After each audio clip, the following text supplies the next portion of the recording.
বিশ্বনবী তাহাজ্জুদের সময় দাঁড়িয়ে যেতেন।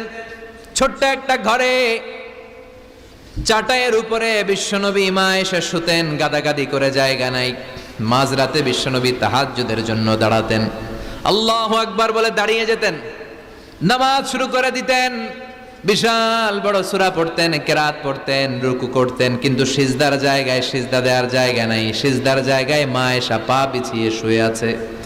বুখারীর বর্ণনা, বিশ্বনবী সিজদায় যে হাত দিয়ে মা এসার পায়ের মধ্যে চিমটি কাটতেন, মা এসা বুঝতে পারতেন বিশ্বনবী এখন সিজদায় যাবে। সুবহানাল্লাহ পড়েন। মা এসা বুঝতে পেরে পা দুইটা সরিয়ে নিতেন, বিশ্বনবী সিজদা দিতেন। সিজদা দিয়ে বিশ্বনবী যখন আবার দাঁড়িয়ে যেতেন, মা আয়েশা পা বিছিয়ে আবার শুয়ে পড়তেন।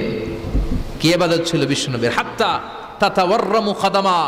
মা আয়েশা বলতেন বিশ্বনবী দাঁড়িয়ে থাকতে থাকতে এত সময় ধরে তাহাজ্জুদের সালাত পড়তেন, ওনার পা গুলো ফুলে এরকম টিউমারের মতো মোটা হয়ে যেত। সুবহানাল্লাহ পড়বেন না? দাঁড়িয়ে থাকতে থাকতে বিশ্বনবীর পা গুলো টিউমারের মতো মোটা হয়ে যেত। প্রথম রাকাতে বাকারা, আলে ইমরান পড়ে ফেলতেন। সুবহানাল্লাহ পড়েন। বিশ্বনবীর পা যেন ফেটে যাবে, এভাবে হাত বেঁধে দাঁড়িয়ে থাকতে থাকতে বিশ্বনবীর হাতগুলো বাঁকা হয়ে যেত, ব্যথা হয়ে যেত।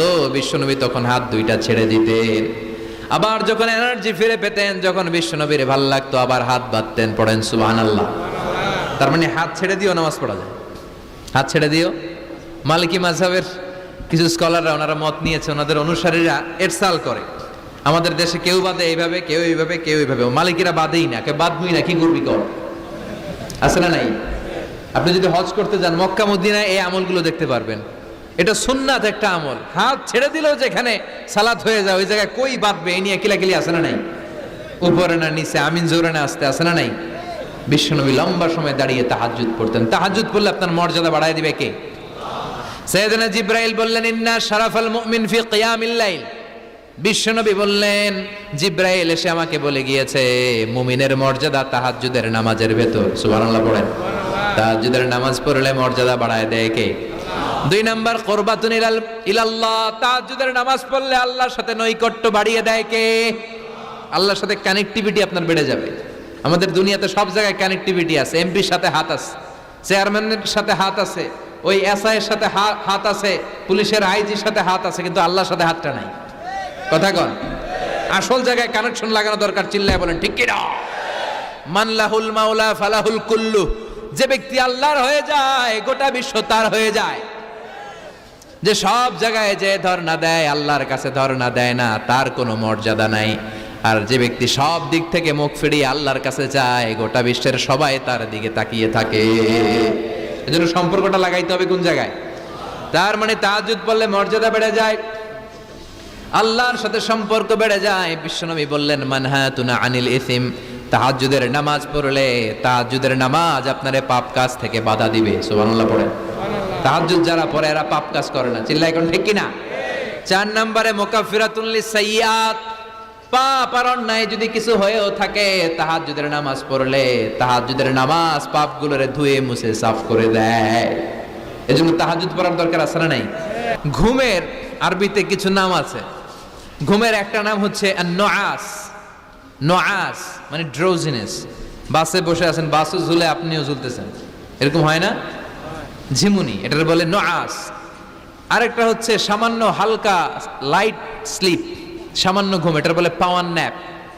হালকা হালকা ঘুম, ঘুমও আসছে আবার কে যেন কথা বলে ওইটাও শোনা যায়, এরকম ঘুম আছে না নাই? এটার বলে সিনা। আরবিতে এটার কি কয়? সিনা। আরেকটা হচ্ছে ভালো ঘুম, এটার বলে নাউম। এটার কি বলে? তাহলে পাইলাম নুআস, সিনা, নাউম। আরেকটা হচ্ছে জন্মের ঘুম। কিরকম ঘুম?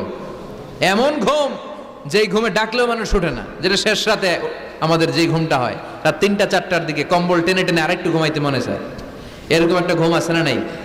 এই ঘুমটাকে আরবিতে বলে হুজুদ। কি বলে? সবাই বলেন।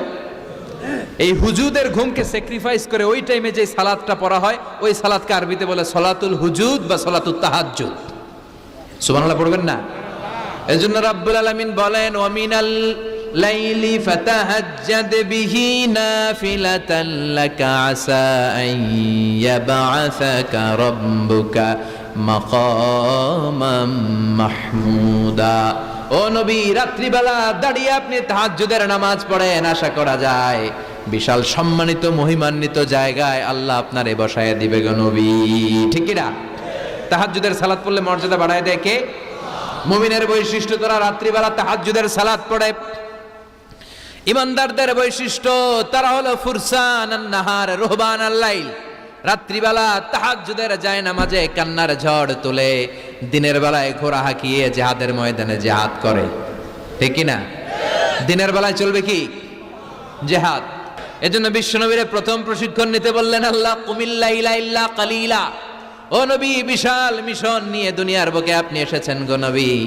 প্রথম প্রশিক্ষণ যেটা নিবেন, রাত্রিবেলায় দাঁড়িয়ে দাঁড়িয়ে তাহাজ্জুদের প্রশিক্ষণ। বিশ্বনবীর আদেশ করলেন কে? কিসের আদেশ? সবাই কোন? আরো জোরে।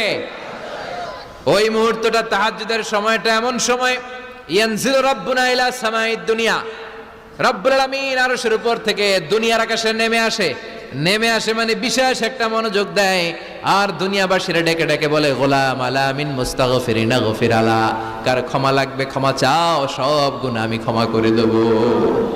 আলা মিন মুস্তারজিকিন আরজুকালা, কার কি লাগবে আমার কাছে চাও, সব আমি দিয়ে দেব। আল্লাহু আকবার। আলা মিন মুস্তাকসিন আকসুলা, যার জামা দরকার জামা চাও, জামা দেব। ক্ষমতা দরকার ক্ষমতা চাও, ক্ষমতা দেব। নেককার স্ত্রী দরকার, নেককার সন্তান দরকার, সন্তান চাও, সন্তান দেব। সব দেয়ার মালিক কে? কেউ যেটা পারে না পারে কে? কেউ যেটা দেয় না দেয় কে? কেউ যেটা বোঝে না বোঝে কে? আল্লাহ শেষ রাতে আম করে ডাকে, দেওয়ার জন্য ডাকে, কিন্তু চাওয়ার সময় আমাদের নাই। উনি দেওয়ার জন্য প্রস্তুত, কিন্তু এটা তো নেওয়ার লোক লাগবে। কথা কন।